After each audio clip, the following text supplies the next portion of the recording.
3-0 lead for Matt McDonough against Nick Betline. Number 1 versus number 5 in the upper left of your screen.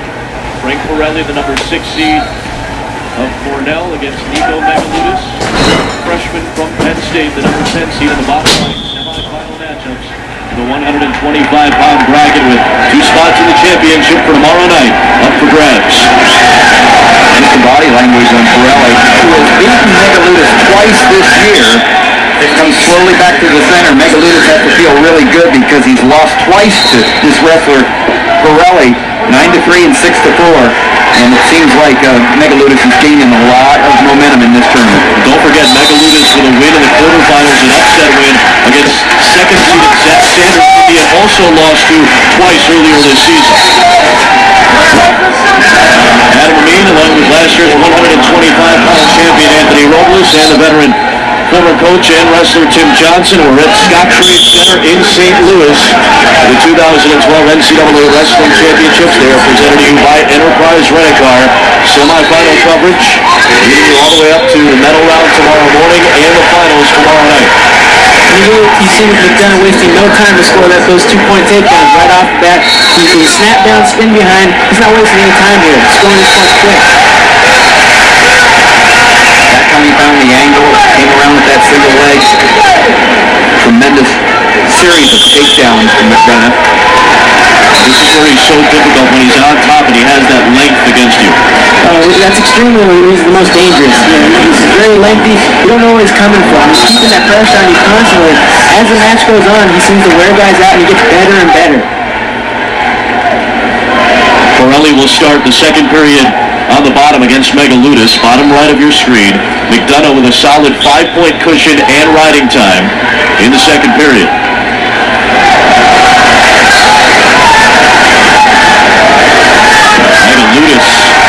Megaludis did a nice job of keeping his hips in tight, continuing to find the angle and driving through to continue riding Pirelli. Really nice job on top. And now Pirelli's elbows out, head on the mat. Great position for Megaludis. Nice shot by Betline up in the 1-5 matchup of the reversal against McDonough. Second period and third period, 2 minutes apiece after a 3-minute opening period between each wrestler. And the second period still scoreless until Pirelli gets an escape point against Megaludis.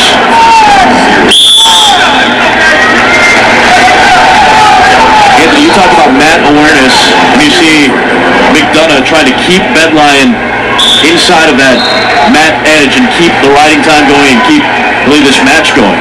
He's doing a great job of just really building up that riding time and really just wearing out Betline. He's constantly keeping that pressure on him at the edge of the mat right there, keeping that tight waist, pulling him back in balance, and really forcing Betline to waste his energy to try to get that reset. McDonough has the riding point no matter what in this match. Cannot be erased now.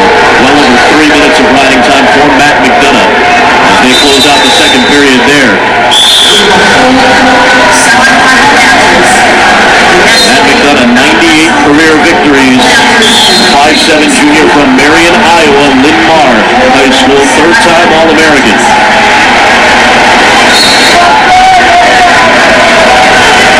See, Betline shot that high cross, but that's extremely difficult to finish on McDonough because he's so lengthy. But he did finish. Coming around there for the 2 points. Right here, this is where McDonough is so tough. It's like climbing ropes. He's got the leg here, but he's got such long arms. He's looking for the head, but what he's really trying to set up is going for the far leg to complete the reversal. As he grabs it, he gets it. 2 points for the reversal for Matt McDonough. He'll go up 12-6. McDonough came out firing from the get-go in this matchup and on his way to the national final, 1:09 away from where he has the riding point as well. Meanwhile, third period underway. Pirelli and Megaludis, a caution given to Pirelli. Pirelli wrestling behind national champion Troy Nickerson for so many years at Cornell. He feels like it's his time as a senior up against the true freshman Megaludis. Got into the starting lineup a year ago and won the EIWA title, and he won it again this year. A very solid Cornell team that start of the night in second place behind Penn State. Little takedown for Matt McDonough. He keeps that solid cushion against Bedlion. Third period underway with Pirelli riding Megaludis to start.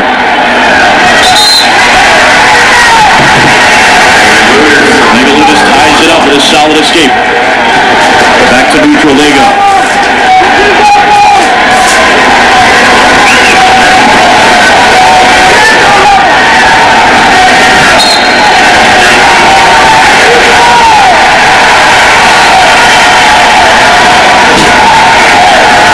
McDonough on his way to a victory.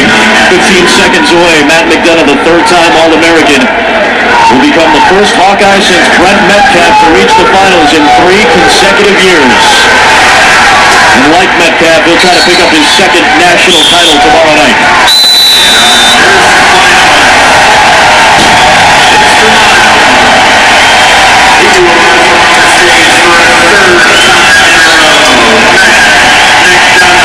Matt McDonough on his way to the championship. Who's going to join him? Pirelli and Megaludis, the other semifinal to the 125, tied at 1 with 60 seconds remaining. Quint Kresnik is down with Matt McDonough. Matt, congratulations. What was the single key development in that match?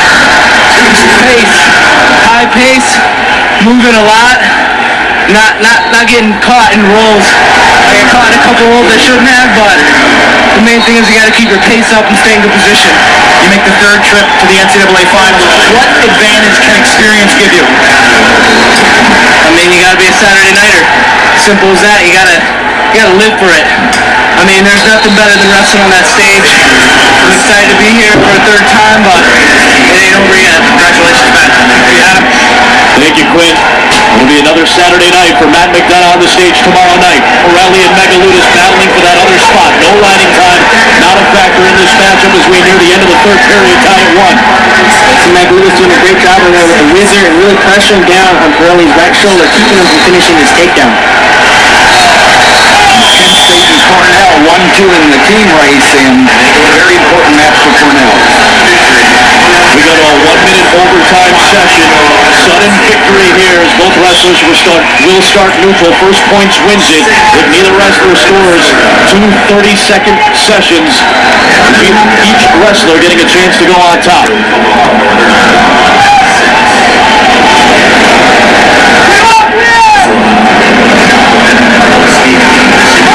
Defense there for Megaludis. Pirelli has had a tough time in this match getting past the head-hand defense of Megaludis.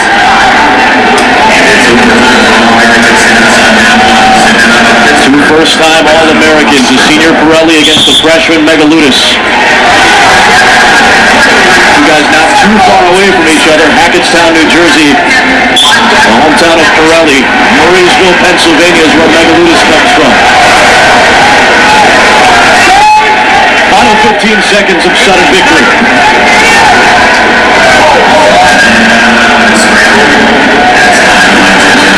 Pirelli, so close. And a stalling warning on Megaludis. Megaludis wanted to get out of it. That'll take us to a couple of 30-second overtime sessions. Really good defense from Megaludis. Great defense by Megaludis, and that was a great effort by Pirelli at the end of that period, really just to attack, trying to shoot that takedown, and also try that spin out. You feel like Pirelli is gutting it out here, and the fresh-looking wrestler is Megaludis.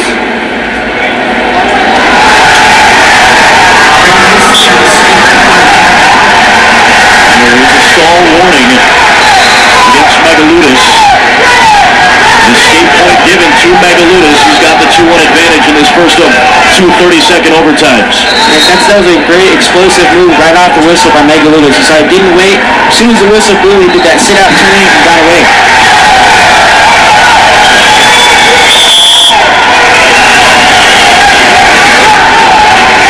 As the time runs out right here, and Megaludis comes on and tries to ride him out, it's a big deal that he has a warning for stalling. And look at Pirelli backing off, and Megaludis keeping him on the outside. But this is very interesting coming on. Megaludis will come on, all he has to do is ride, but he also has to ride in such a way that the official does not feel he's stalling, because he has a warning.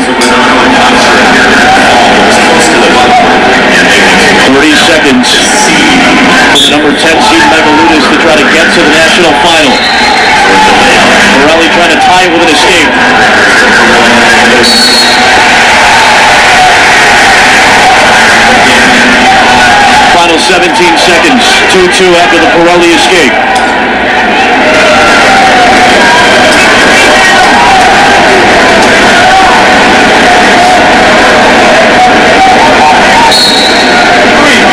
Neither wrestler scores. We go back to that 1-minute sudden victory session. And that will be the case. Second overtime trip to the national championship to take on the number 1 seed, Matt McDonough, for grabs.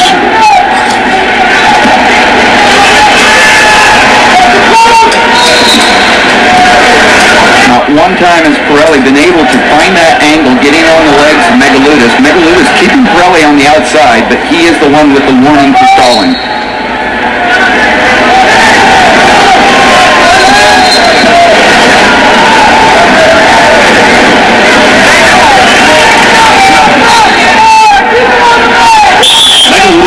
Anthony, that I think you did really well last year was stay low. He's doing a great job at staying low, really making it difficult for Pirelli to even get any clear shots open. He stands so that you can't see where his legs are, you can't get any openings. And the other thing that Megaludis is doing that's great is controlling the center of the mat. He's really pressuring Pirelli and forcing him out of bounds over and over again. So Pirelli needs to be careful that he doesn't get called for stalling because of that. Still sudden victory, final 12 seconds. See again, Pirelli backing up. It's not a good place you want to be, especially right now. Overtime already, a stall warning's already been given out. You don't want the match to go down to a stall call for him.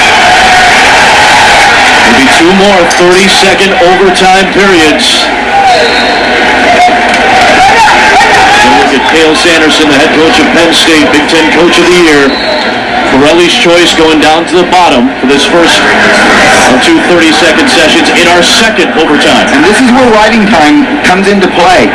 If it's tied after these two, whoever has more riding time will win unless they both ride each other out, then they go back to sudden victory because there obviously isn't enough riding time advantage. Really, underneath the legs, it's really important. And yet, in one sense, Anthony, he's keeping the leg ride on by pulling the leg in. Yeah, he's pulling that leg in, actually making it tighter on himself. He wants to try to get that out, get it over his hip, which he didn't do. That's why he got written out. Megaludis did a great job of really just staying leached on to Pirelli's back. Megaludis smells it right now. He feels fresh. He's followed a game plan, and he's 30 seconds away from 1-point escape that would win it if he can hold Pirelli off. Cornell in second in the team standings, Penn State in first. Megaludis gunning for the escape, so close, and he's got it! And the match still goes, Pirelli. Let's see his go-to move. Did he have anything left? Can he execute when he's tired? Pirelli needs a takedown. Final 15 seconds. Megaludis so good at squaring up. He has not allowed Pirelli to even sniff his legs, and he's going to win the championship. Great plan, great match. The true freshman is headed to the national championship.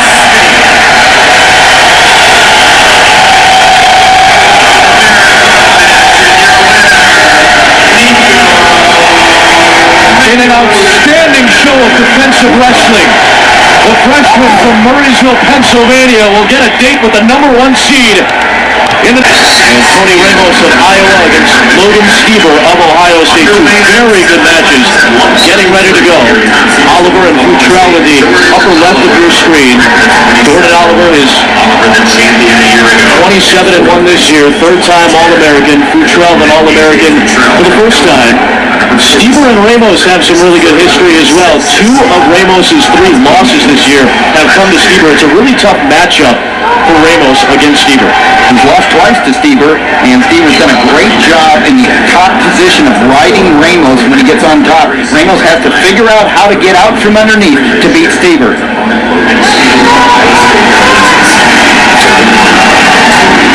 The last time they met, Ramos came out and got a takedown early in the Big Ten. Stever was able to come back and really rode tough. Stever, the 2012 Big Ten champion, beating Ramos. He was the Big Ten Freshman of the Year. Meanwhile, Oliver, 3rd straight Big 12 title. BJ Futrell was 3rd in the Big Ten this season. Adam Tim Johnson, Anthony Robles in St. Louis. Bottom right of your screen has 2 versus 3. Top left, 1 versus 4. 133-pound semifinals, 2 spots in the national championship on the line. As a foursome, this foursome right here we're looking at probably is having the best tournament of any foursome. There's 9 pins among them. Up in the left-hand corner, Futrell and Oliver each have 3 pins coming into the semifinals. Futrell dominated by Oliver earlier this year, lost 15-1 in that match. But Futrell right now riding a 15-match win streak, the longest of his season. Oliver there with that smooth high cross jacking down the ankle right there on the edge of the mat, trying to switch over to get that double leg. Takedown for Oliver in a 2-0 start. Stever and Ramos scoreless. A minute left in the first period.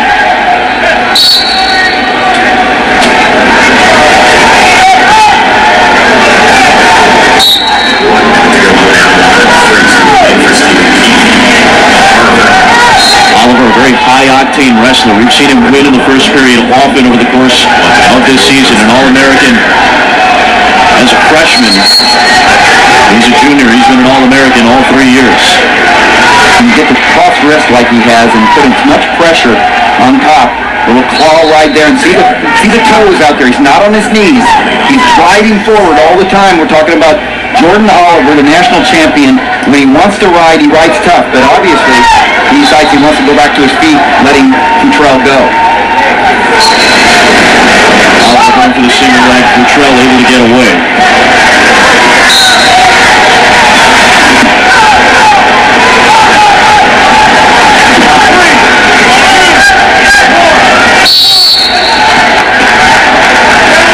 Scoreless through 1 period between Stever and Ramos. It's another great low ankle shot by Oliver. What he wants to try to do is keep Futrell inbound, try to pop his head out over that hip and hopefully get the 2 points there on the edge of the mat. Another great takedown by Oliver. That's so effective how he finished that round. And another takedown on the edge of the mat, a few seconds left. See Jordan's parents, Tina and Edwin. First point awarded in that 2-3 matchup. Stever with an escape against Ramos.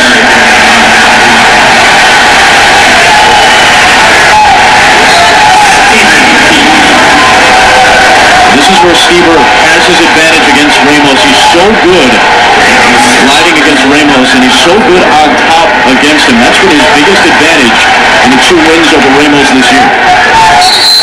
See, Ramos had difficulty finishing with that single leg. Stever did a great job of keeping his hips squared and low down to the mat, making it so hard to sunk it through there and try to finish off with a 2. Now Oliver close to a minute of riding time. With a minute 35 remaining in the second, up by 3. Futrell from Illinois not going anywhere when he can't get the hips out from under him. And then you see how those elbows go out, head on the mat. Oliver's so tough on top.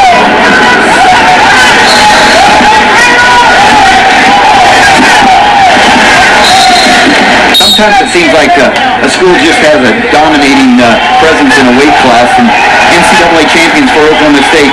Jordan Oliver, of course, won last year, but Coleman Scott, Johnny Thompson twice, Eric Guerrero, all at 133 pounds. Oklahoma State likes this weight class. Eric Guerrero, one of the assistant coaches at Oklahoma State under John Smith now.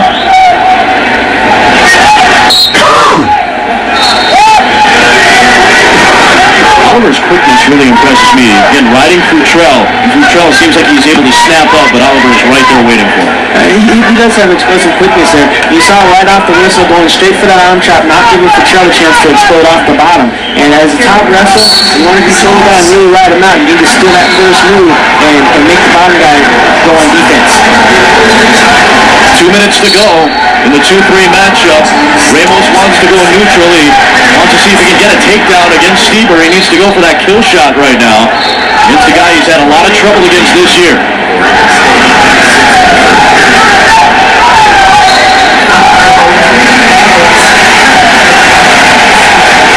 Ramos just avoided it. Well, Stever can cut off any gets the 2 points. Stever with a 3-0 advantage, 90 seconds remaining. And this is where he just keeps getting tougher. We talk about his broad shoulders. He is so tough on top. The redshirt freshman, first-time All-Americans, Ramos and Stever. Ramos a sophomore. Ramos will pick up the 2.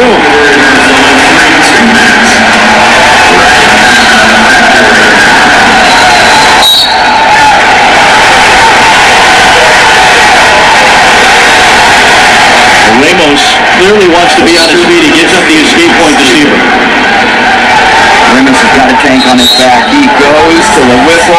He already has that win over Oliver this year, won in overtime. Ramos was disappointed last year as a freshman, not being an All-American. He's an All-American now, but he has a chance to avenge 2 losses against Stever if he can come up with a takedown, take it in overtime, put the pressure on the Stever. What great defense on his feet. Just underway in the 3rd period between Oliver and Futrell. Ramos got it for the single leg. If he keeps cutting in the circle, he may have the credit. And able to get out of it. Stever. Ramos has to keep coming across. Keep coming. He's looking to try to cut the corner, get through with the arm and double, and he's close. Needs the 2 points for a takedown to force overtime. Final seconds. It's over. Logan Stever up to the national championship.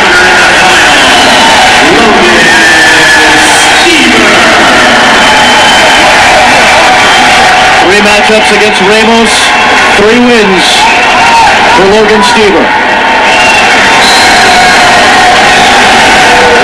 Oliver trying to ride it out against Futrell.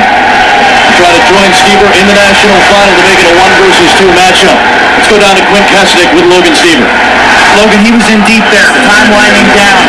What were you thinking? Oh, I've been working on my defense, my coaches the last couple weeks. I knew it was short time, so I knew I could fight him off. You've met him before a number of times this year. How did that impact what we saw tonight?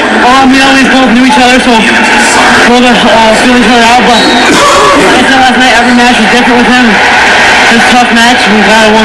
Congratulations. Thank you.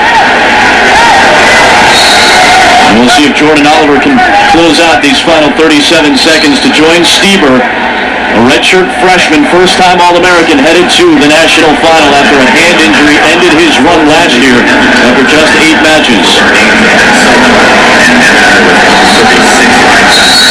Oliver has pretty much dominated this match against Futrell, somebody he wrestled very well against earlier this season. Riding time point will be awarded to Oliver as well at the end of this match, so Futrell running out of time.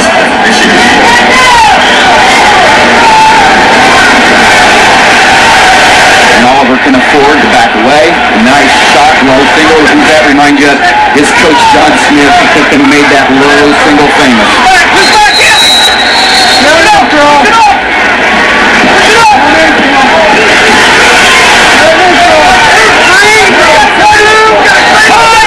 Final seconds. Jordan Oliver, the defending national champion. 29-0 a year ago. His parents will see him on the big stage once again.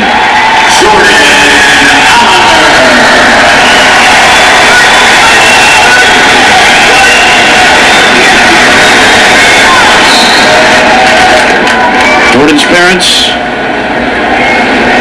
Jordan Oliver, 28-1 now.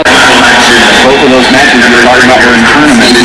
Hunter Stever beat Russell in the Las Vegas tournament, but he was injured in the dual meet, so they didn't have the much-awaited second match. And then Maple beat Marion in the Midlands finals at the end of December. Maple is another guy that we talk about is so tough on top. He's extremely tough on top, and that's his game plan, that's his strategy. Get on top, dominate, keep that pressure up, and win those turns. A pin and 2 major decisions already for Kendrick Maple on his way to the semis.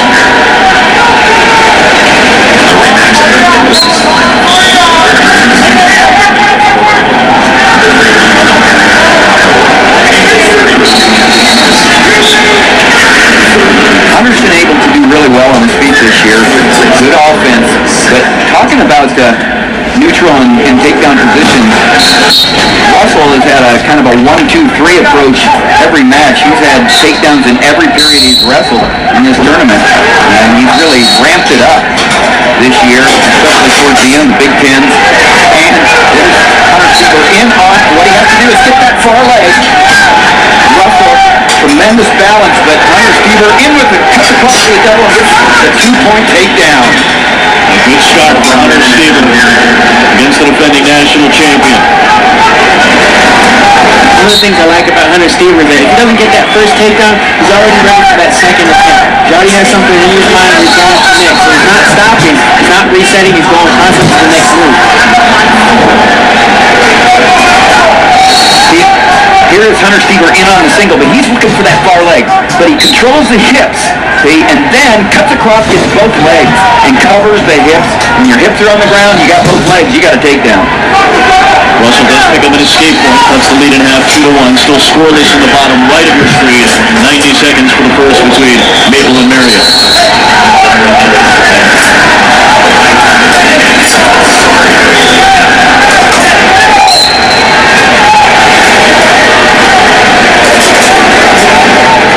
Oftentimes for Montel Marion, the question seems to be which Montel Marion is going to come out to wrestle. Is he going to be the aggressive Montel Marion who opens up and becomes very dangerous, or is he going to lay back a little bit? Well, you never know. With 3 full periods of wrestling, there's plenty of time there. He starts off slow, there's plenty of time to come back in the end. And his experience with Marion is, he never counted out. Marion's got his own plan. Now as a senior, he's mature, he knows himself really well. But when he shoots, he can score. He's very explosive. See Hunter Stieber in that waterfall position. He's got his head in between the legs. What he wants to do now is try to clear Russell's leg over his head. He was able to do it with stalemate.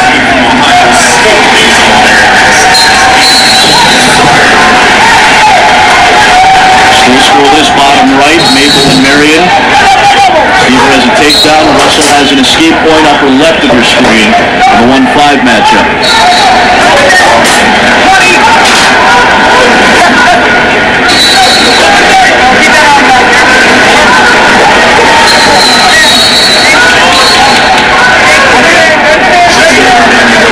Russell wants to pass by that elbow. He wants to get to that right leg of Hunter Stieber, and Stieber doing a nice job staying square. Close out the first period. Stieber has the 2-1 advantage. Russell will choose to start down, see if he can tie it up quickly with an escape.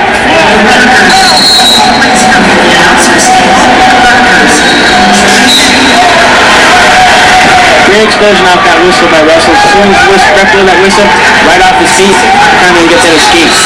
You don't want to afford giving up riding time, especially in a close match like this. Later on, it could come to touch you.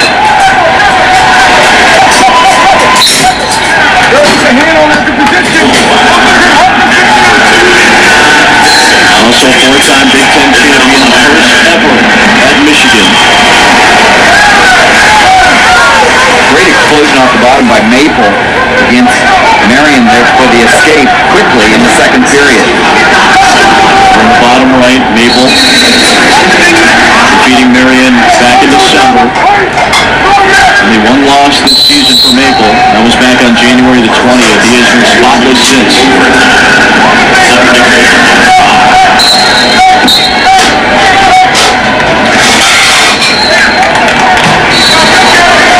Kellen Russell, upper left of your screen. Father Ed, an assistant over at Blair Academy in New Jersey, where Russell wrestled in high school. Kellen started wrestling at age 6. Education type of student, like juxtaposition. He used to go from student teaching at an elementary school in September, and then he'd go to afternoon workouts in the Ann Arbor gym on the campus of Michigan. Developed all the skill that you're seeing right now. Look at that, he took down Stieber. There's the two. A nice duck, and got the angle, finished it with a takedown. Very explosive. Really a nice job of finding the angle by Russell. See Russell there, he circled in, bounced. With 30 seconds left, he's trying to drain out that clock. He doesn't want to give Stieber that opportunity to reset and get that escape point. He's erased any riding time that Stieber has already had in this matchup. Final 15 seconds of period number 2.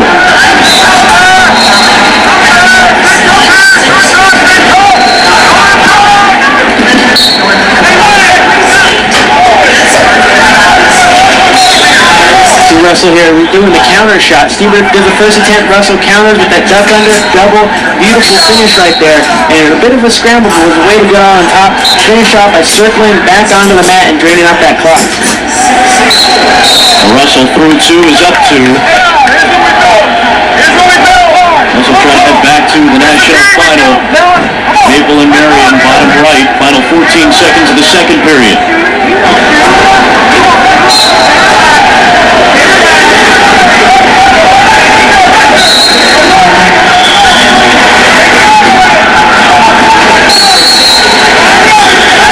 Here's that balance of John Russell. He's got as good a balance as any wrestler in the nation. He can glide and follow.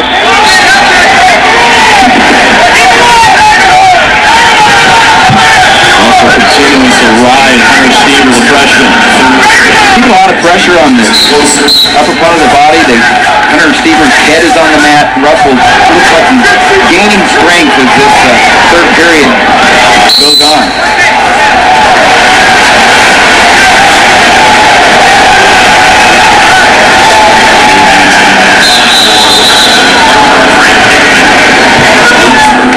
Bottom right, Marion on top, or Marion on the bottom of Maple. 1-0 Maple with the lead as they start the third period. A minute 50 remaining there.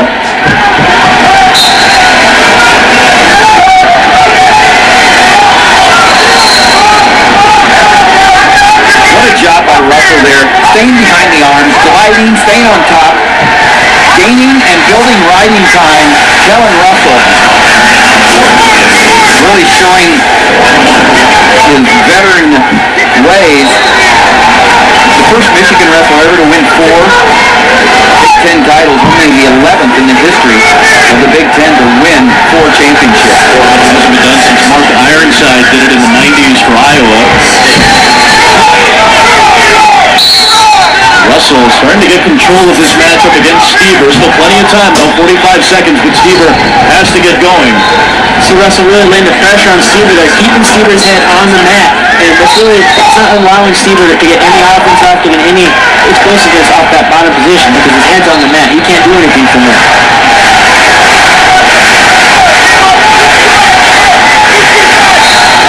Effectively a 3-point lead for Russell because his riding time cannot be erased.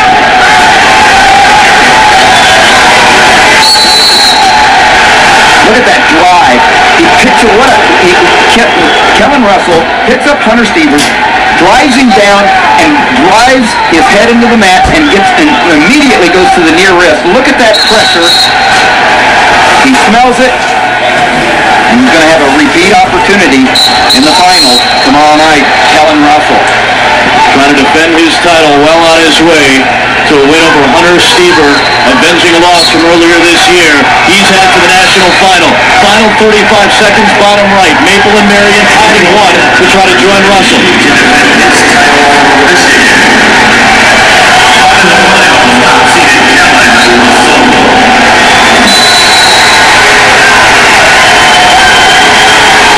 24 seconds remaining. Riding time is not a factor.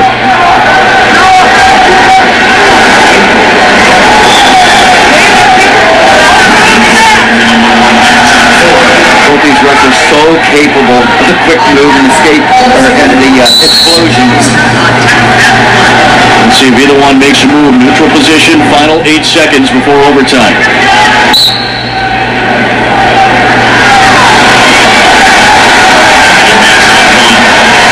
Maple seems content to add the sudden victory.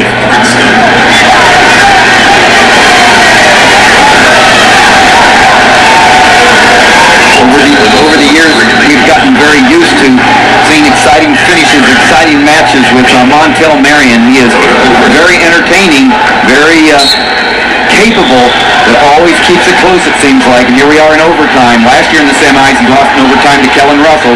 He finds himself in familiar territory. See Maple Leaf really circling in bounds here. He's keeping backing up out of bounds. He doesn't want to get the stalling call on him right now. He needs to circle in and control the center of the net. It seems like he should get the stalling call. He is backing up. Montel Marion's taking territory, staying inside, he's making the shots. A lot of hand fighting and nothing more. The Iowa fans are numerous to say the least, making their opinion heard. Final 30 seconds. And I think they have a point. That last shot there. What you have to do is pick him up, drag Maple back in and drop on the two legs. Marion trying to get him in a position. Gunning for the victory. And they're pulling him out. He's got it! Montel Marion to the championship!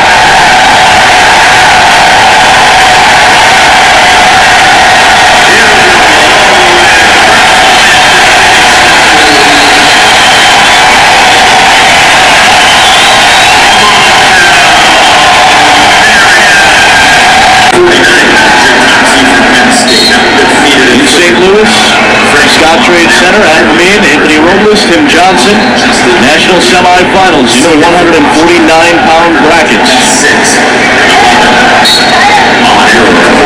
You see the right leg there all bandaged up for Molinaro. A couple of rounds ago, he tweaked his leg, and it looked like he might have hurt it pretty badly. Run with riding time, 6-5. He hasn't looked as dominating as he has all year these last two rounds. Frank Molinaro, what a year he's had. He loves to go from the outside, and he is quick, and he's powerful. And there he is on the high cross, double-legged takedown. Anthony, that's some of the explosiveness that we didn't really get a chance to see until maybe late in his quarterfinal match today. You always have those matches where you might not come out as strong as you wanted to, might not have gone as well as you wanted to, but that's the great thing here. You have a chance to come back and come back even stronger. That's what Molinaro is doing right off the bat, getting this takedown, really dominating the beginning of the period. Tweaked that right knee yesterday against Scott Sakaguchi of Oregon State in the second session of day number 1. Ended up limping off towards the end of the match, and after he finished off Sakaguchi, he did not seem to have the same explosiveness in the quarterfinal match. He did get a major decision against Eric Grajales of Michigan.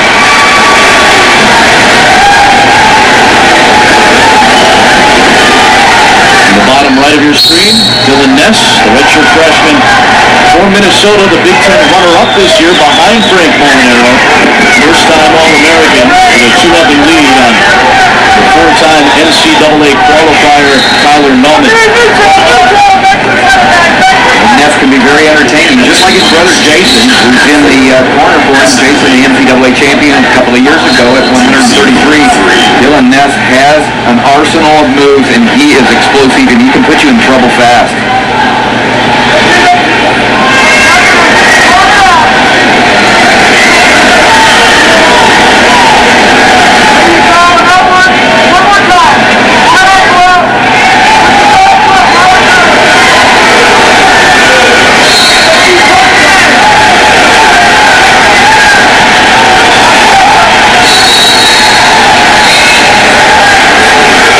Molinaro on top. You think, well, it's short. He's probably not a very good leg rider. It has nothing to do. It's his power and his leverage. He's a very good leg rider. He has so much leverage right there. You see when his leg gets in, he puts a lot of power, a lot of pressure on his opponent. He's been so dominant all year. He's got 17 wins this year, tied for the most of anyone over the top 33 wrestlers in the nation. So he's earned his #1 ranking. He's just built himself over the years. Four-time All-American, Frank Molinaro, the leader of this Penn State team, and he has been a part of something special in his career.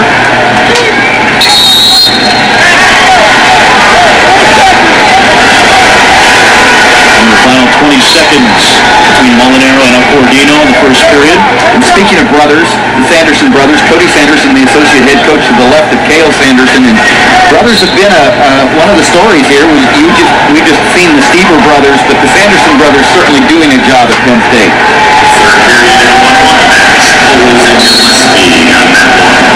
Molinaro and Accordino to the end of the first period. Molinaro on top.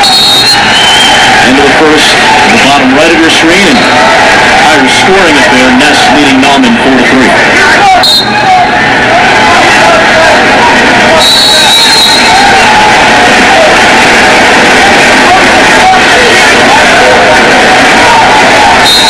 Nauman readjusting his headgear as he gets set to be on the bottom of Ness.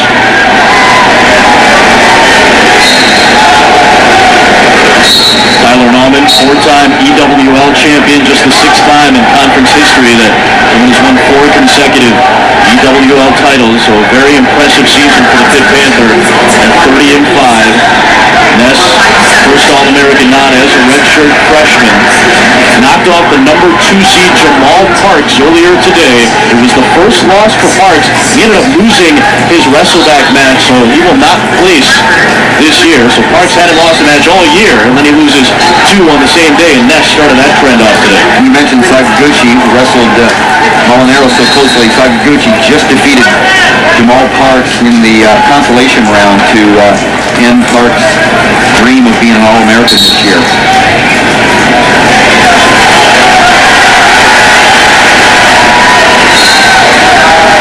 There's Jason Ness, we talked about it. What a tremendous comeback he had with the 2-point takedown and near fall against Daniel Dennis in the finals 2 years ago. Talk about a go-to move.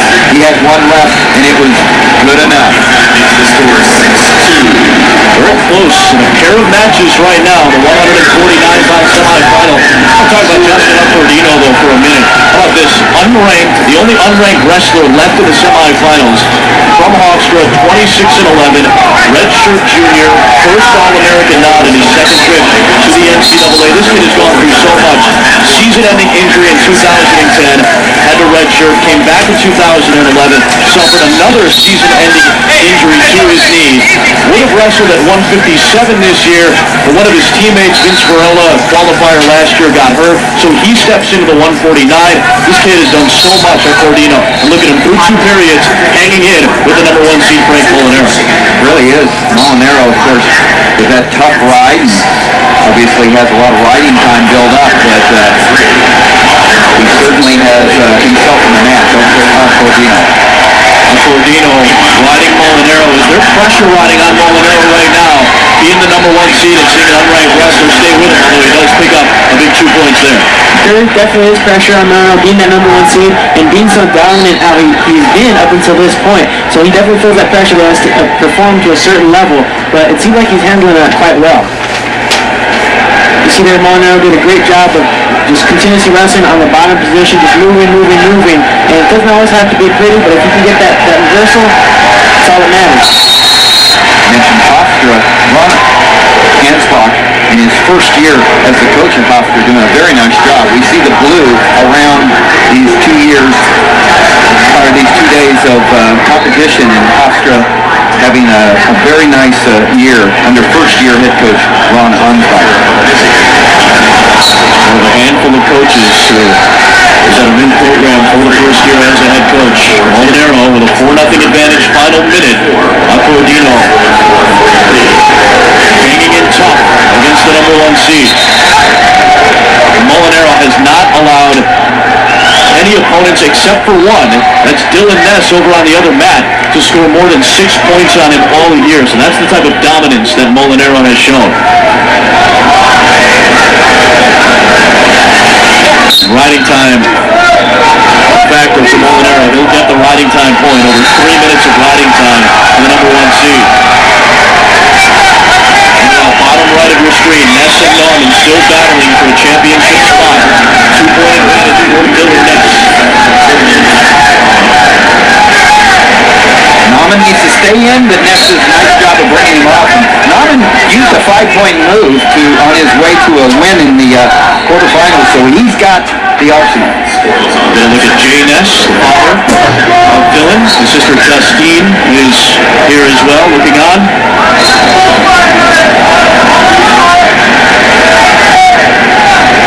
Final 5 seconds, Molinaro, out of a great effort for Penn State, trying to close it out. He's headed to the national championship. And now, 50 seconds to go, bottom right of your screen, Ness and Nauman. Nauman needs to get the 2 points to try to tie it up. Nice job on both wrestlers. And it looks like now. If he can drive through, he will. He gets the takedown. Ties it up. Don't forget the riding time point still in Ness's favor here. Final 30 seconds.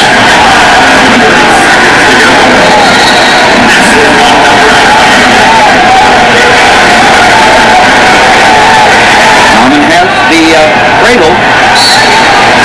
A little desperation type of a cradle here. If he can turn it, but Ness is going to flatten out. He knows where he's at. Short time. 3 seconds. And how about this? Another freshman. Dylan Ness in his first All-American nod. He's headed to the national championship to take on Molinaro.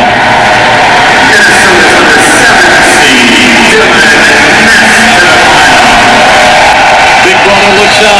Welch's only loss this year is to St. John. We're underway in the semis in the 157. Welch from Northwestern has never beaten St. John from Iowa. He's lost to him 4 times.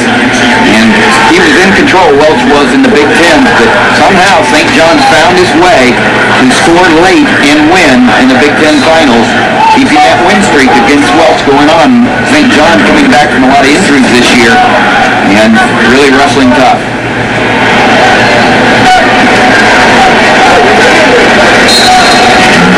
Meanwhile, Kyle Dake of Cornell, 33-0, champion of 141 2 years ago, champion of 149 last year, beating in each of those years a couple of finalists from this season, Montel Marion and Frank Molinaro. Is there a weakness to Kyle Dake that we haven't seen yet?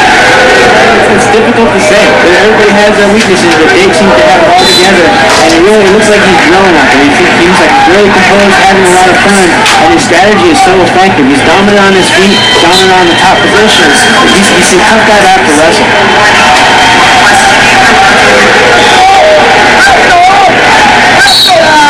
So much different looking than the last, than 2 years ago when he was in the finals. He's grown, he looks bigger, and already Sanja getting warned for stalling as he backs off the mat. There doesn't seem to be anything that really rattles Kyle Dake. It doesn't. He just seems like he's composed no matter what, and he's just very calm. And I think that's part of his strategy, staying calm, just staying into his strategy, and sticking to the game plan. When he sees his opening, he takes it, and he doesn't hesitate at all. As soon as he sees that opening, he goes through it and explodes. All 3 of his matches so far, he has pinned all 3 of his opponents. 2 first period wins and 1 in the second period earlier today in the quarterfinals. Not only is Dake not rattled, he just has fun out there. And we're going to see that in the next weight class at 165. I don't think there's 2 wrestlers, Kyle Dake and David Taylor from Penn State, who have more fun wrestling and express it all the time. And I think the fact that they dominate in most of their wins has a lot to do with how much fun they have.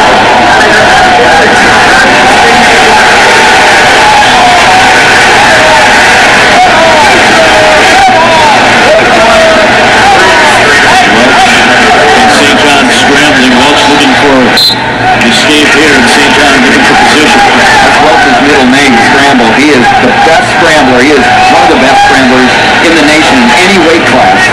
Really coming into his own as a junior.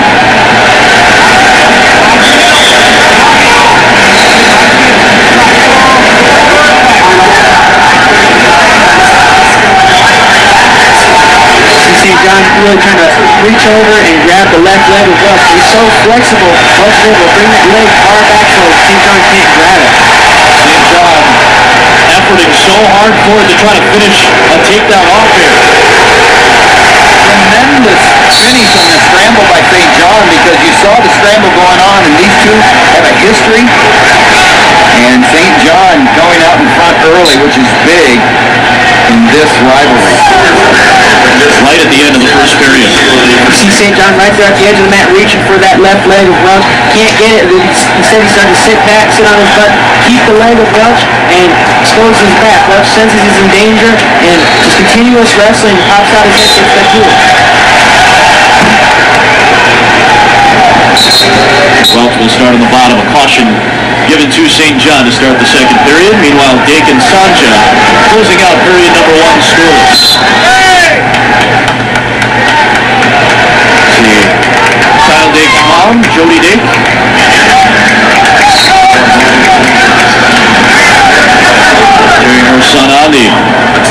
good New York native. Won 2 Cornell and a 3-time All-American as a junior.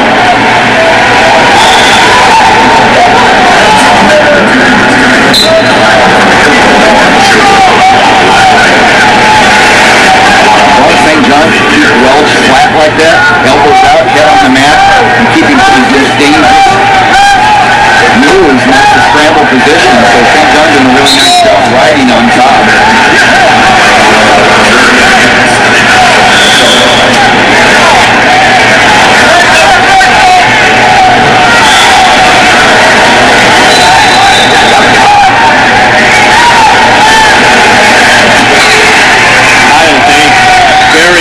Reversal to score the first 2 points. That's the explosion that both Tim and Anthony have talked about with Kyle Dake. It definitely was. We saw Dake there just staying calm. Sandra gave him a little bit of a tough time getting that crab ride stand reached onto his back. But as soon as Dake found that opening, grabbing that ankle, he took advantage of it.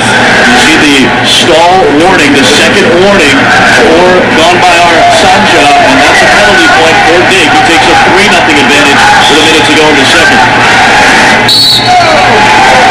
Dake isn't bashful when he feels that his opponent isn't wrestling. He'll look right up at the official and say, hey, what's he doing?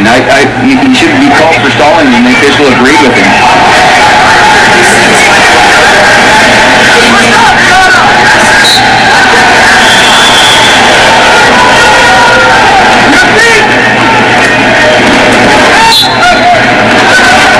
Kyle Dake, the explosiveness to reverse anything that opponent gives him. You see Dake there keeping that ankle of Sanja, elevating it up so Sanja feels a little bit in danger, turns his head all the way over. Sanja has no choice but to go to his stomach or risk giving up the big points. Half a minute to go in the second period in the bottom right of your screen. St. John with the only 2 points in that matchup against Jason Welch. Iowa against Northwestern in one semifinal. There's a stall warning again and another point for Dake, and with the new rules it just continues with 1 point. In the past, the next one would have been 2 points and then disqualification. Now it's a warning and one's to eternity.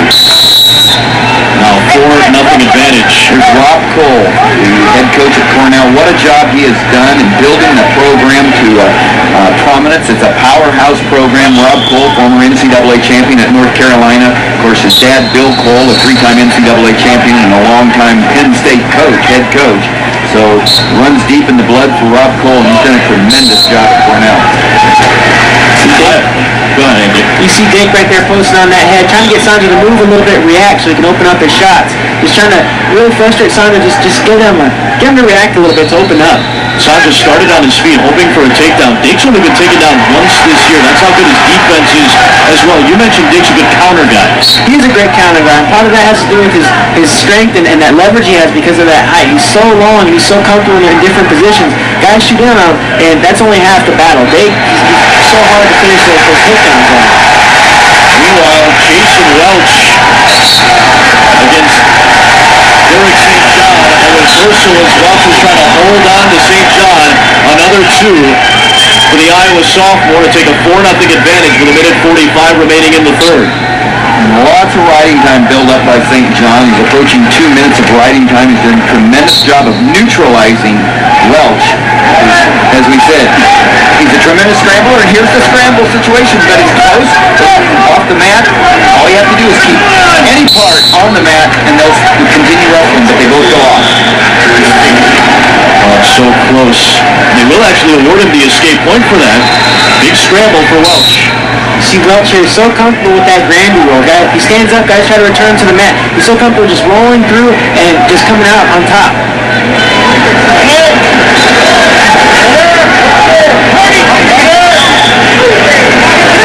Welch has got to solve his problems with St. John on the feet here. He's got to be able to find that angle, get off the tracks, and score.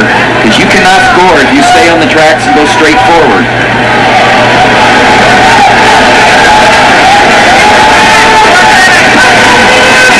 Kyle Dake, 10 seconds away from another trip to the national final.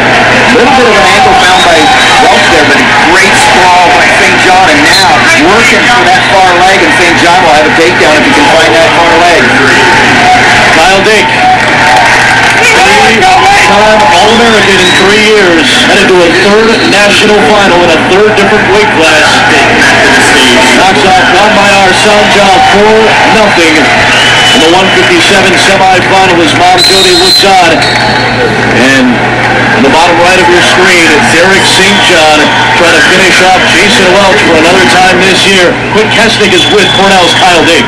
Kyle, what's your reaction to his tactics, basically, to kind of just go into a shell? Yeah, he just really slowed the match down. Couldn't really get any offense going. He on top kind of just balled up. Yeah, how'd you deal with that? Yeah, how'd you deal with it? I tried to show that I was working hard, and I think had he tried to wrestle on bottom, would have been a different match. Third straight finals appearance tomorrow night. How can your experience be an advantage for you? It's just another wrestling match, really. I mean, I don't really think about the experience aspect or anything like that. So, just going out and wrestling. Congratulations tomorrow night. Kyle Dake, this year, 68-1 in his career, has come away with 3 pins in 3 matches, including blowing away Robert Kokich of Nebraska in 30 seconds earlier today. He takes on Beksad Abdurrahmanov from Clarion, a senior and an All-American. Over in the bottom right of your screen, a 7 versus 11. Josh Asper of Maryland, a redshirt junior, taking on Lehigh's Brandon Hatchett, a 2-time All-American. Semifinals in the 165s underway. And a quick 2 points for Abdurrahmanov of Clarion to take a 2-0 lead on Taylor. You don't see that early in matches very often against David Taylor. No, and that gets the crowd's attention, and that's the way you're going to, part of the plan would be getting the Penn State crowd out of this and coming out strong and getting ahead 2-0, but watch David Taylor on the whistle here.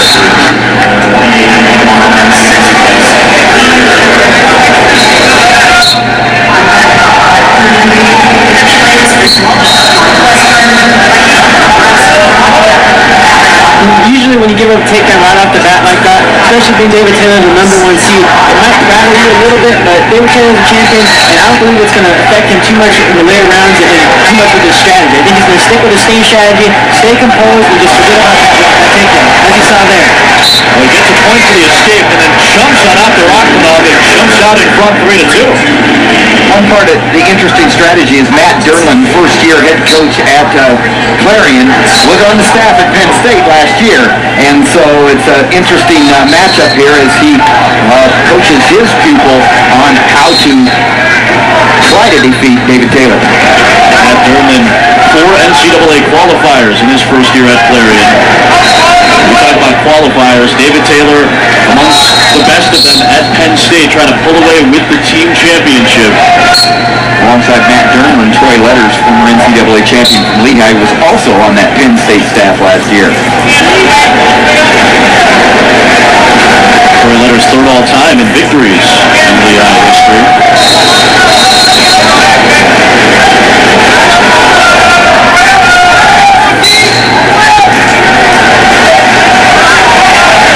Hatchet has a 2-1 lead for Lehigh against Asper of Maryland. The bottom right of your screen, 1-point advantage for Taylor of Penn State in the upper left. Lehigh with 3 semifinalists. Pat Santoro doing a great job there as the head coach.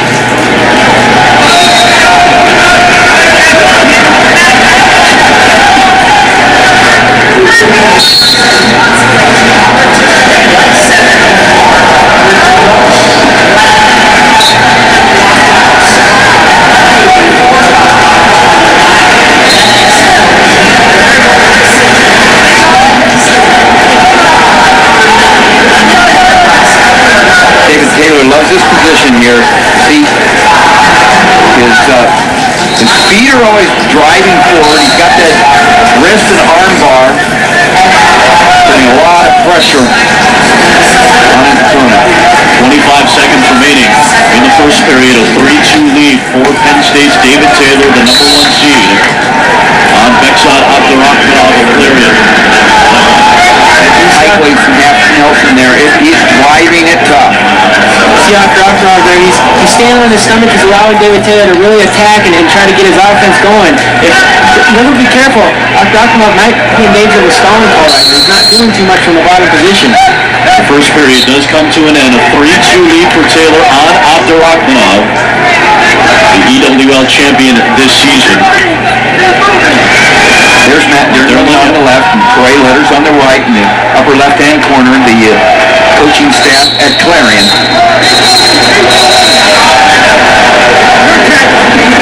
Second period underway. Meanwhile, bottom right, Hatchet leading Asper 2-1, a minute 35 to go in period number 2.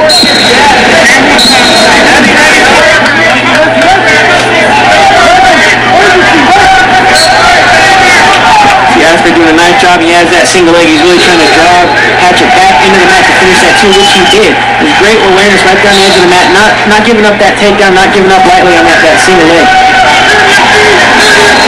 Anthony, we asked you about fatigue at the top of the show, being a year removed from these. Asper had to wrestle a pigtail match as well, so he's wrestling for the 5th time in 2 nights. How was that affecting him, and does that give Hatchet an advantage maybe? That definitely plays a factor. If you come into each and every match and you're a little bit more tired, your body's tighter, it's a little bit harder to warm up. But Asper, he seems like he's hungry. He seems like it's not really phasing him. He's really pushing it to the side and saying, you know what, yeah, it's tough, but I'm going after that national title.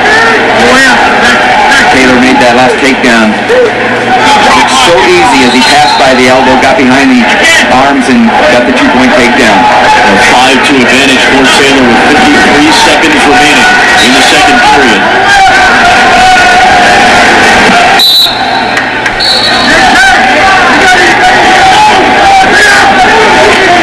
Taylor loves to work the head, pass the elbow, goes it again, putting on a clinic right now on his feet. And he's got 2 more because he kept his left foot in. Tremendous execution by David Taylor for those 3 takedowns in the last minute. Great mat awareness by the number 1 seed, the redshirt sophomore from Ohio. 33 seconds remaining. It's 9-4 in the second period. Taylor leads it for KO Sanderson's Penn State Nittany Lions, running for their 2nd consecutive national championship.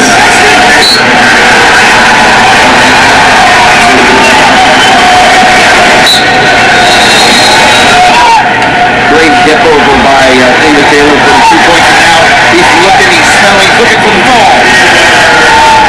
Taylor's got the pin.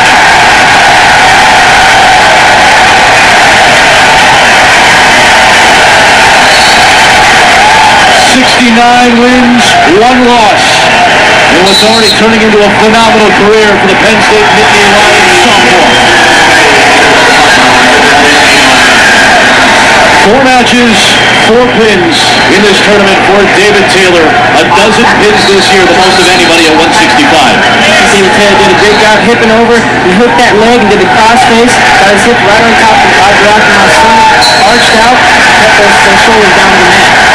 David Taylor is with our contestant. David, what happened? Take us through that match-winning move. He's diving those shots, just started running around behind him. He based up, went for my cradle. I got my takedown right into the turf. He turned into it right. It was pretty tight. What was your reaction when he scored the first takedown in the match? No big deal. I got 7 minutes. He got wrestling my pace. 1 takedown, not gonna beat me. What are your expectations for tomorrow night? We'll win. Let's not come up short again. See you tomorrow night. Pretty simple. That's it. Well, the difference, a bonus points. Penn State's put up about 25 bonus points. That's almost 2 All-Americans extra. Now we head into the 174 semifinals. The defending runner-up from Stanford,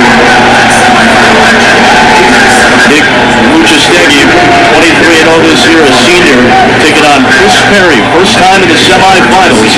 The sophomore from Oklahoma State. That's the upper left. In the bottom right, 1 versus 4. Ed Luke, 29-0 from Penn State, taking on Logan Scorley, 26-6, a true freshman. These 2 met in the Big Ten Finals. Ed Luke defeated Scorley for the Big Ten title. 3 undefeated wrestlers in this weight class. No other weight class has more than 1 undefeated wrestler left in the semifinals. Seeds 1, 2, 3, and 4. Why was the Muchastegui seeded 3rd when he's still undefeated in 2nd right year and beat Ruth? I don't know. But it doesn't bother Muchastegui because he said, well, then I have to go through the best to win it. And when I win it, I can say I beat the top-seeded wrestler. No surprise that Muchastegui would say that. A senior from Talent, Oregon, a small town in southern Oregon. He's a humble farm boy, he says. Muchastegui losing to John Reeder last year in the 174-pound bracket. Some blood time as Muchastegui will get looked at. This does not affect, by the way, injury time. Blood time separate from injury time. You get a minute and a half over the course of a match total of injury time. This will not affect it due to the blood. Ruth already out in front on Storley. 2-0 in the 174-pound semi. Ed Ruth 67-2 in his career. One of his 2 career losses is to Muchastegui. Celebrating St. Patrick's Day maybe a day early there with the hair. And he had gold and black in the Big Ten finals. And so if he wins tomorrow night, probably he'll take it back to gold. Or if he wins tonight, he'll take it back to gold as he goes for the gold. But you mentioned Storley being a freshman. He was a 6-time state champion in South Dakota. From the same hometown, Webster, South Dakota, as Brock Lesnar, former NCAA champion for Minnesota. And Storley was the Junior Hodge Trophy winner last year as the top high school wrestler in the nation. True freshman here against the veteran already, only a sophomore, Ed Ruth, but you can't call him anything but a veteran. He's been dominant all year. You see Ruth is such a tough rider. He's controlling the left leg of Storley and reaching across that body, trying to keep Storley flat in his stomach, keeping the pressure on him all the way through. He's so well built. You don't think about this too often with Ruth, but a high school swimmer. And it seems like he talks about that being such an advantage because he was able to extend his length, his reach a little. He's got the cradle locked up. And it's tight, close up to the... If he can tighten that a little more close to the head, that'll put the back down. He's letting him in. Great job by Storley getting out of that. Ruth already has 2 pins. He does get a couple of back points. A 5-0 advantage for Ruth.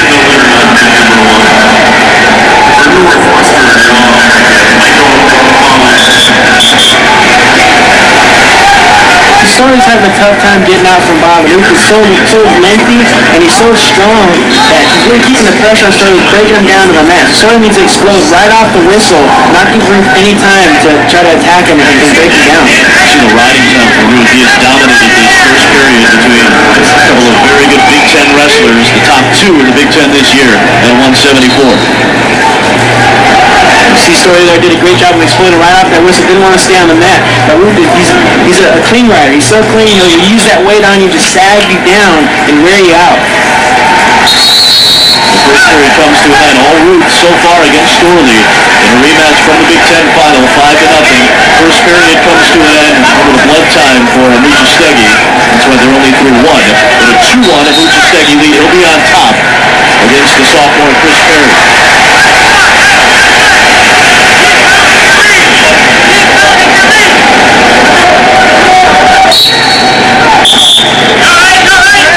A little roll action by Chris Perry, but nice job of Muchastegui staying with him, not facing him, and staying on the leg.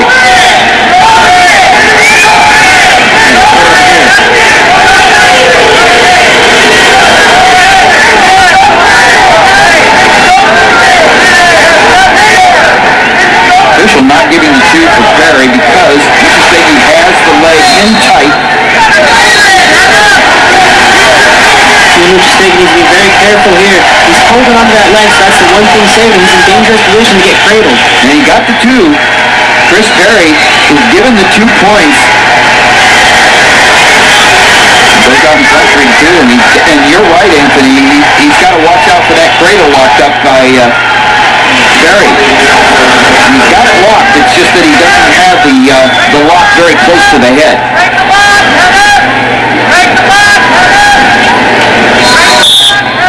It's getting tighter, though. Muchastegui to tie it up, get away from Perry. Does a nice job of slipping out the leg there. And needs to get to a restart, and they're stalling on Chris Perry. 45 seconds remaining in the second period.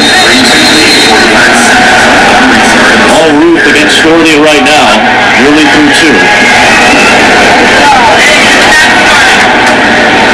And now the focus on Perry is John Smith against Chet, with the lead official of this matchup, Jeff Cook, lead official, John Smith, 20-year head coach of Oklahoma State.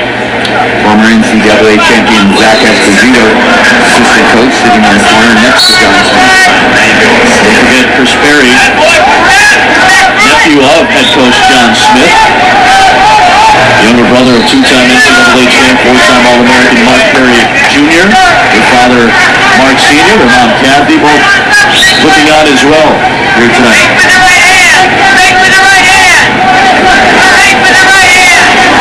Chris Perry winning the quarterfinals against Jordan Blanton in overtime from Illinois. Controversial end. A controversial, and his brother, very hard situation. His brother in the corner is the associate head coach for Illinois, making a big difference for Illinois, along with Coach Jim Heffernan. Illinois tied for sixth, but Chris Perry wins that close match with his uncle in his corner, his brother in the other corner. Wow, that's tough. John Smith talking fantastic about it after that match, said that was about as emotional of a match that Chris Perry has had. Remember, he's an undefeated wrestler, but he's just a sophomore. And as experienced as he's been and as successful as he has been, it's still a tough position to put a sophomore into. Ruth continues to dominate that match with 3.5 minutes of fighting time on Logan Storley of Minnesota. Ruth well on his way to heading to the national final. And Muchastegui with a 4-3 lead on Chris Perry underway in the third period. Perry just gave that escape, wanted to go back to his feet against Muchastegui.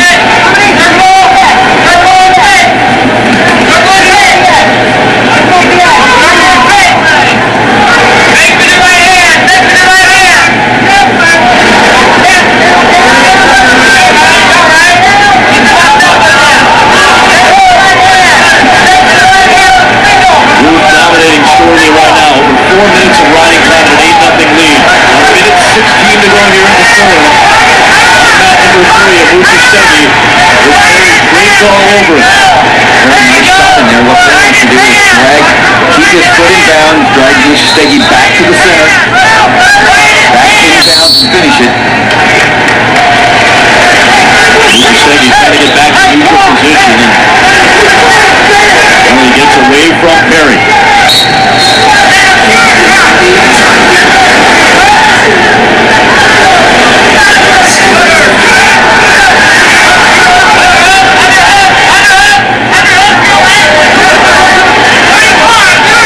Trying to get past the head-hands defense of Muchastegui. Muchastegui, without installing on him, has an opportunity to just kind of stay away until the official steps in. Got that 1 point lead with no riding time. Perry running for the single leg of Muchastegui trying to counter. He does a nice job dropping back in and then covering the second leg and getting the takedown. That's the 2-point takedown of Muchastegui. Is it 1-3 in the final 12 seconds of the third?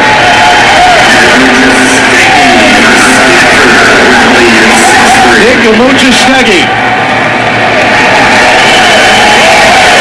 He's headed to the national championship. Takes care of one of those guys that was seated ahead of him that he probably doesn't think deserves it, but he's going to take care of it on the mat. Said he had something to prove. Muchastegui knocks off the 2-seed Chris Perry, and he's got a date with Ed Rukin, who won the title as a 9-seed last year.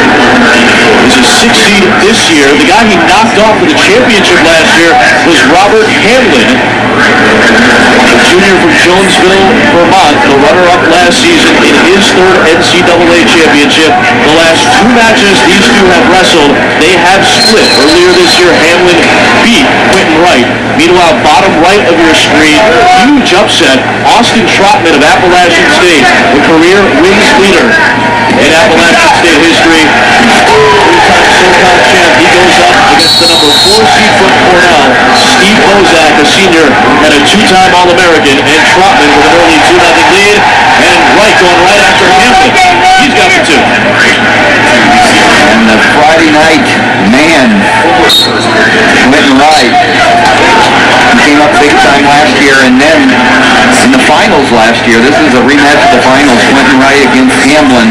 They meet in semis this year, and Quentin Wright picking up where he left off last year in this tournament, really having himself a great championship. But how about Trotman with that early takedown against Bozak in the lower right-hand corner? Appalachian State never having had a national champion. Right. It's the first All-American since Mark B. He was a two-time All-American. That was back in 2003. And Trotman is just the 5th ever All-American in the Division I era at Appalachian State. History being made for Austin Trotman.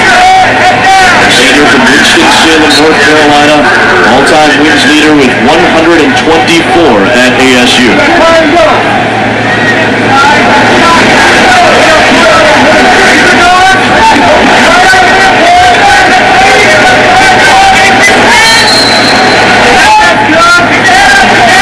Under 90 seconds, first period, 2-1, identical scores. Trotman and Bozak are a lot of fun to watch. A lot of scrambling between those two early.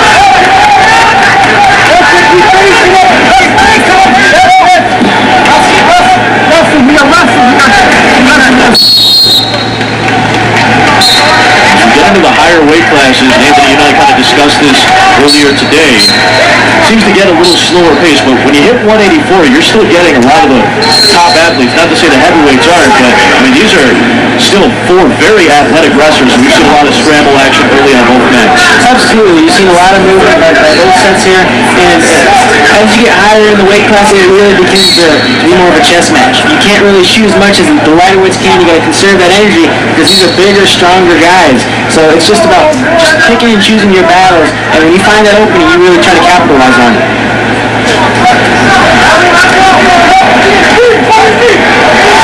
Warning there against Hamlin, and the reason is he's very respectful of Quentin Wright's ability to throw, and Quentin is trying to go upper body right there. You see the attempt to get the underhook, and Hamlin stuck his rear end out far enough that the official said, "You're just trying to avoid, and you're walking away," and he warned him.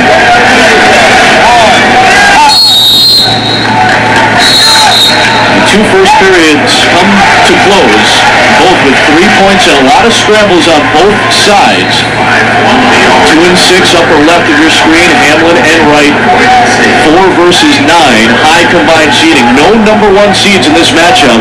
Trotman had the upset over Joe LeBlanc of Wyoming yesterday, or earlier today, I should say. A 12-9 decision over the number 1 seed to get into the semifinals.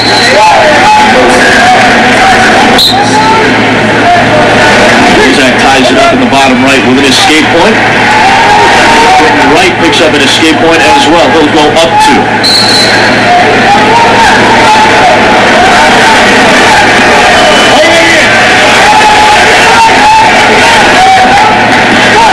It was a nice counter shot right there by Bozak. Trotman did the first initial shot, Bozak countered it, and reshot it himself. Didn't complete the takedown. It was just a nice offensive reaction to that.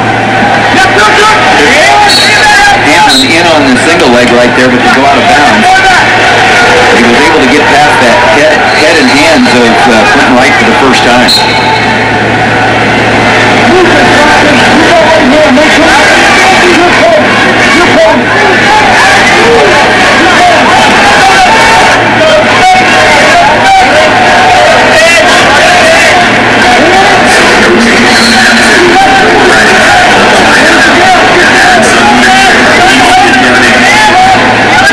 Riding time not an issue on either side. Very tight matches so far. Both men semis of 184.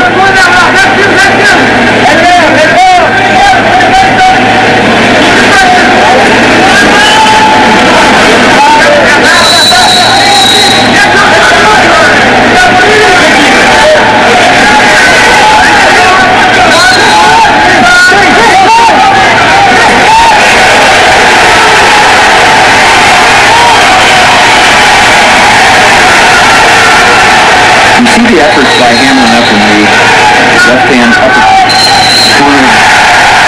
Hamlin trying to get past the defensive Clinton. Clinton Wright doing a great job, except he deserved that stalling call by the official and gets it. So Clinton Wright, warned for stalling, has not been dropping back in any kind of offense. Out in front 3-1 as we go short time in the second period.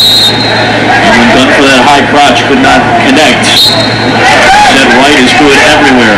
On top, bottom, or on his feet, in both offense and defense. Start the second period in the bottom right corner of your screen. 2-2, Bozak and Trotman. We start the third in the upper left.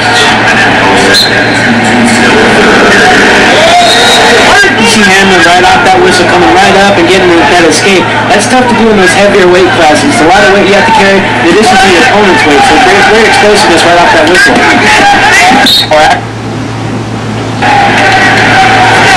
Hamlin going to, as the Used. Beat right earlier this year. Bozak and Trotman.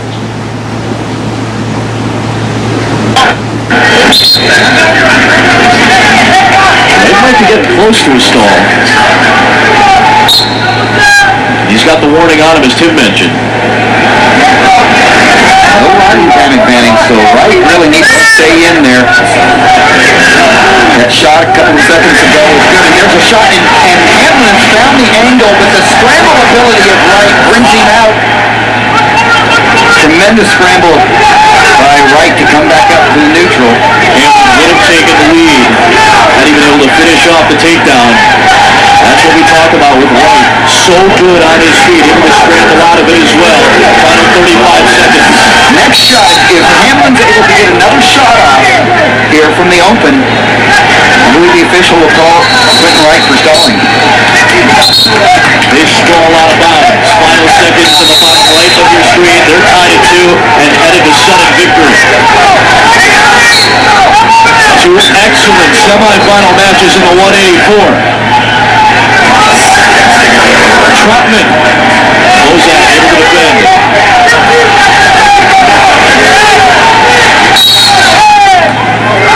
No reset. Meanwhile, Wright trying to close out the final 6 seconds against Hamlin and head back to the national championship match. That's called doing just enough. If he's going to get his hand raised, he's going to go to the finals for the second straight year. Penn State goes 5 for 5. Clinton Wright is into the finals. And in the final moments, Bozak, he gets the takedown in sudden victory, and Steve Bozak is headed to the national championship.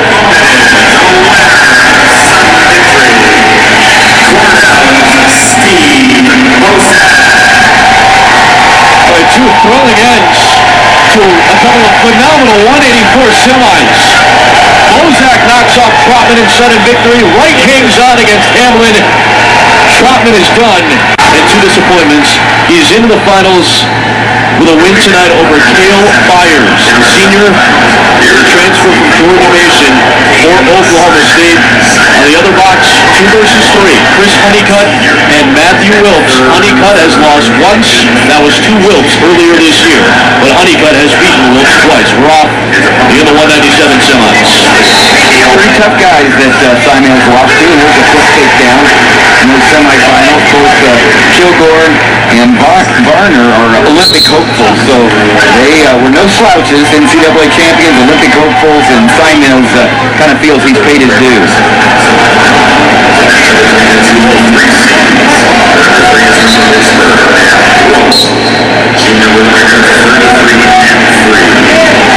We'll find out who those Olympians are April 21st and 22nd when the Olympic trials are in Iowa City. They already close to 10,000 tickets have been sold. It's going to be a great atmosphere, just like here at the NCAAs every year.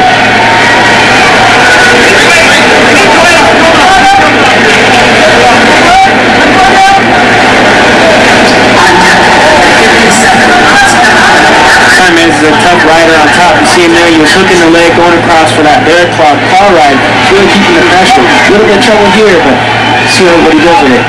Nearly 50 seconds of riding time already for Simon. Time did a great job of slipping that ankle that Byers had a hold of, and then keeping a hold of Byers' ankle. So right now he's gaining riding time the whole time until the official called stalemate. Simon's doing a nice job on top.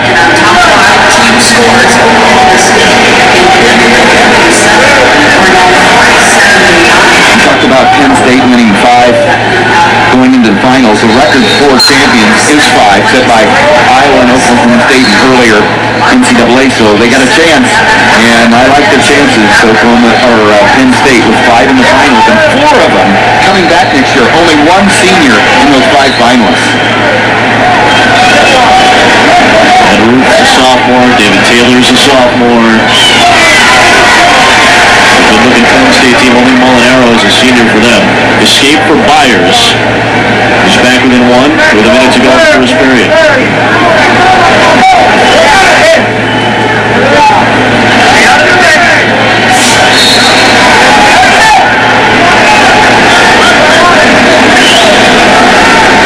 Talked about the job that Rob Cole has done at Cornell, and the Simez win. This would be 3 in the finals for Cornell. They just keep coming strong. Rob Cole reloads at Cornell, doing a tremendous job in the past 5 or 6 years, having Cornell right close to the top. Honeycutt and Wilkes scoreless first period.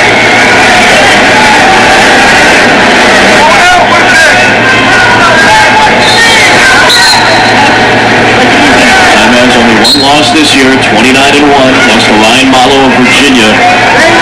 There's Rob Cole. And Damian Hahn on the right, 2-time NCAA champion for Minnesota, especially important in the room at Cornell as an assistant coach with these heavier weights at 184, 197. You think he's not making a difference? Bozak, Simez, Damian Hahn in the room. Tremendous combination. Those 2 and then Dake as well. Dake and Bozak into the finals. Simez trying to join his Big Red teammates. First period comes to an end. Simez will start the second on top with a 2-1 lead. Meanwhile, 1-0 Wilkes after an escape point for Pitt, leading Chris Honeycutt of Edinburgh, who's 39-1. Again, his only loss came last time these 2 met. Stopped off in the EWL finals. See Honeycutt getting in on a high crush. He's so tough to stop when he decides he wants to shoot. There's so much power behind him. He gets penetration, and you can see not only just starts rocking, but Wilkes. Relentless Honeycutt, but Wilkes able to avoid giving up points. Good call by this official. A lot of patience on his part, and he let the wrestling go and didn't make the call too soon.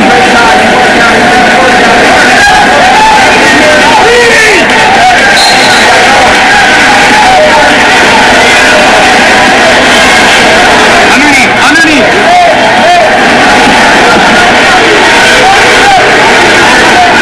Byers does have a scoring warning against him. They are tied up at 2 apiece. Minute 34 of riding time though for Simez.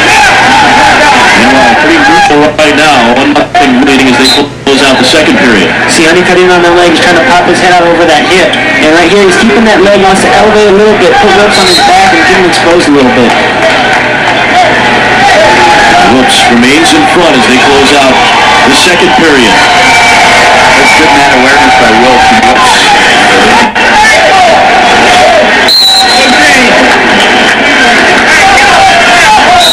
Honeycutt went for that final shot, but it closes out the third period. They'll go to sudden victory for a chance to go to the finals in 197 pounds.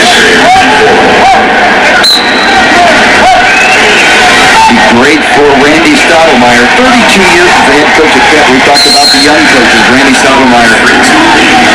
The head coach at Pitt, hoping that Wilkes can win here in overtime.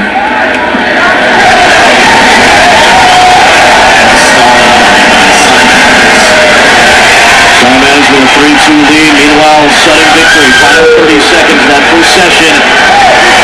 Wilkes gunning for the single leg. That's 2 points up there in the left end. That was a great job.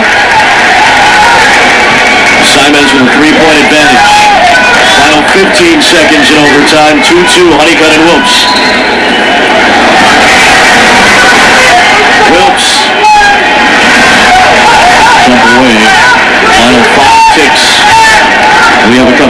32nd overtime period coming up. We will. Simaz leads 5-2 as they're in the final minute of the third. Escape point given to Byers. Don't forget that Simaz has riding time locked up. Good nice job here inside of the counter wrestling. He was in trouble here with that shot. You see, he kept wrestling, he stayed on his balance, and he had his leg taking a hold of it, but he kept that front quad and kept squeezing it to try to get his hips over the top of Byers.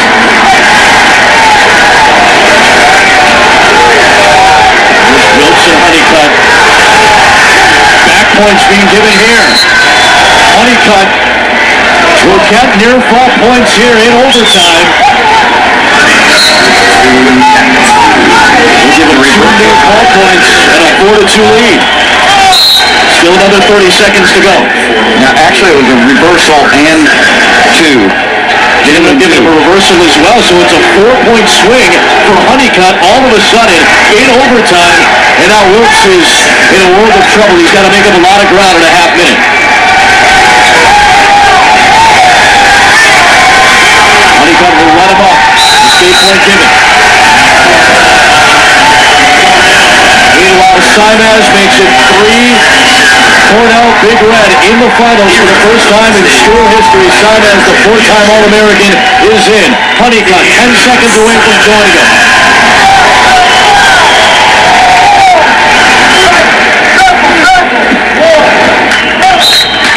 Honeycutt, in his 4th trip in 4 years to the NCAA tournament, he's headed to the finals as a 2 seed to take on number 1 Cam Simaz.